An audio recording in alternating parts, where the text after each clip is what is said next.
Irridu niġġieldu fuq żewġ fronti, kontra l-faqar u għall-klima sigura. Kliem il-Prim Ministru Joseph Muscat waqt COP21 it-tnejn filgħaxija li tkellem mhux biss f'isem pajjiżna imma f'isem it-53 pajjiż tal-Commonwealth li ltaqgħu f'Malta għaċ-ċogħol fil-jiem li għaddew. Il-Prim Ministru innota kif miġbura f'Pariġi hemm varjetà ta' persuni, minn ekonomiji b'saħħithom għal oħrajn dgħajfa, gżejjer li qed jippruvaw isalvaw l-eżistenza tagħhom, sinjuri u fqar. Diversità li tista' ssaħħaħ din il-ħidma li qed titwettaq.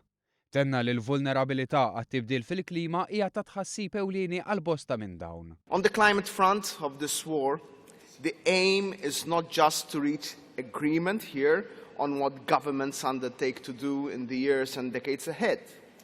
It is also to give a signal to the world beyond governments, to our citizens, to our corporate leaders, to technological innovators and to investors, a signal of the challenges and of the opportunities of moving with determination towards a transformational, climate-friendly future that spreads prosperity to all.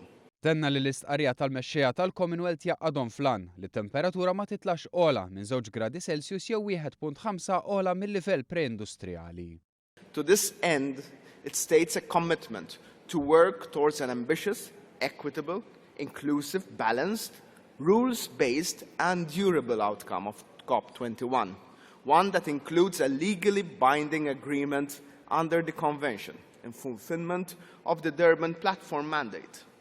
We hope that such an outcome, according equal importance to mitigation and adaptation, will mobilize all parties in its implementation and put the global community on track towards a low-emission and climate-resilient societies and economies.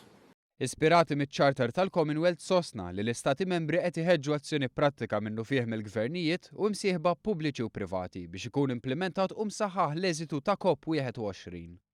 Barra minn hekk innota li l-membri tal-Commonwealth poġġew fuq il-mejda 50 kontribut determinat fil-livell nazzjonali li ma' komponenti ta' mitigazzjoni kopru ma' 17% tal-emissjonijiet ta' gassijiet serra madwar id-dinja. This declaration is offered as a demonstration of commitment to leadership in the movement towards sustainable development in a safe climate, a movement that will require progressive increases in ambition as experience is gained in addressing the challenges and the opportunities ahead. Thank you very much.